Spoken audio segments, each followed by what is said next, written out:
tall, clean cut, sinewy. They were stock of the old voyageurs of 100 years ago, and all of them were young. The older men had gone to St. Pierre. The reason for this dawned upon Carrigan. Not one of these 12 but could beat him in a race through the forest.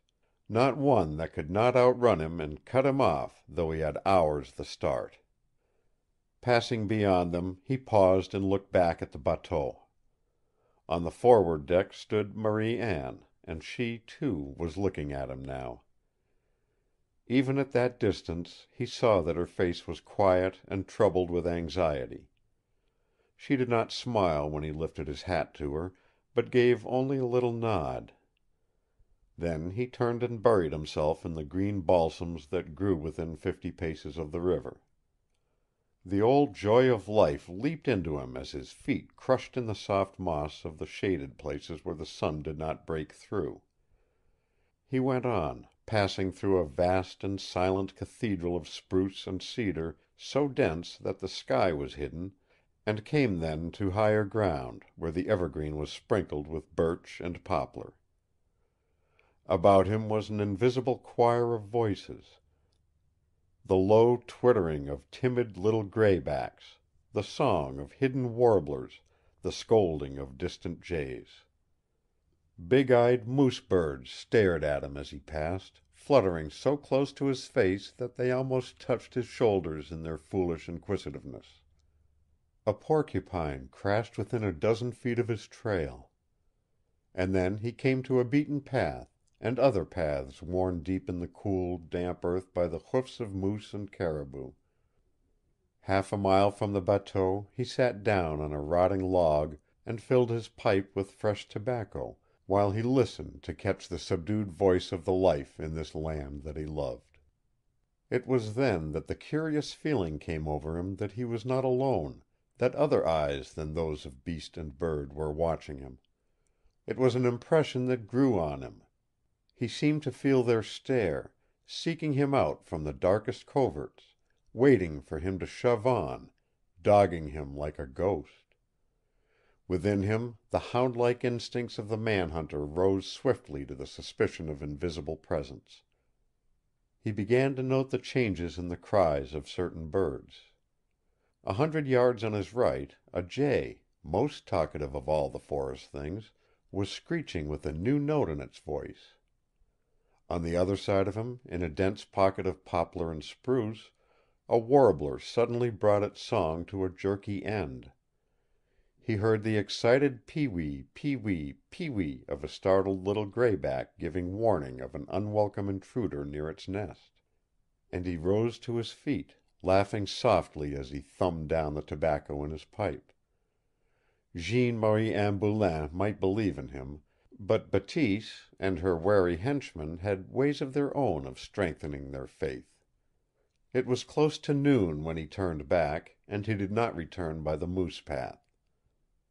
Deliberately he struck out 100 yards on either side of it, traveling where the moss grew thick and the earth was damp and soft.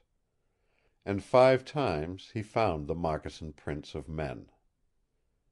Bateese, with his sleeves up, was scrubbing the deck of the bateau when David came over the plank.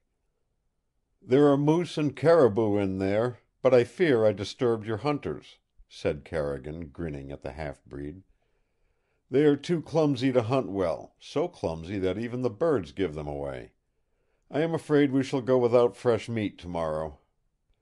Concombre Bateese stared as if some one had stunned him with a blow, and he spoke no word as David went on to the forward deck. Marie Anne had come out under the awning. She gave a little cry of relief and pleasure. "I am glad you have come back, M'sieu David." "So am I, madame," he replied. "I think the woods are unhealthful to travel in." Out of the earth he felt that a part of the old strength had returned to him. Alone they sat at dinner, and Marie Anne waited on him and called him David again, and he found it easier now to call her Marie Anne and look into her eyes without fear that he was betraying himself. A part of the afternoon he spent in her company, and it was not difficult for him to tell her something of his adventuring in the north, and how, body and soul, the Northland had claimed him, and that he hoped to die in it when his time came. Her eyes glowed at that. She told him of 2 years she had spent in Montreal and Quebec, of her homesickness, her joy when she returned to her forests. It seemed, for a time, that they had forgotten St. Pierre. They did not speak of him. Twice they saw Andre, the Broken Man, but the name of Roger Audemard was not spoken.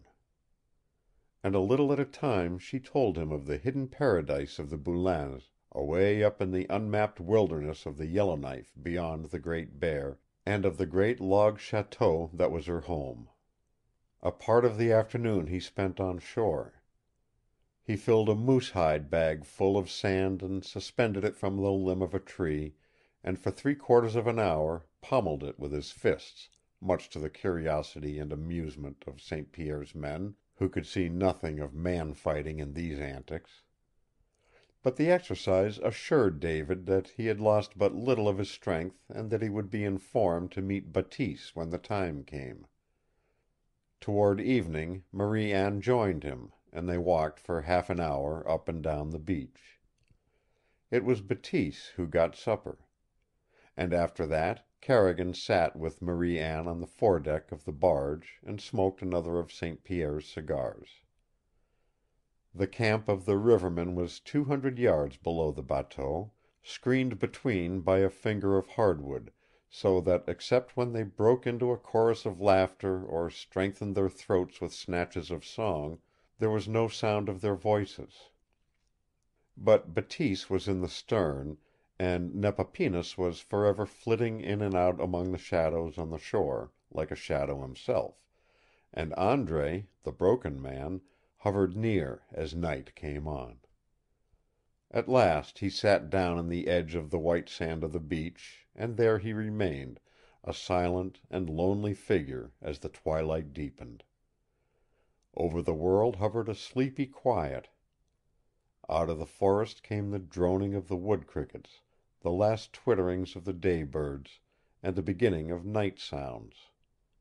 A great shadow floated out over the river close to the bateau, the first of the questing, blood-seeking owls adventuring out like pirates from their hiding places of the day.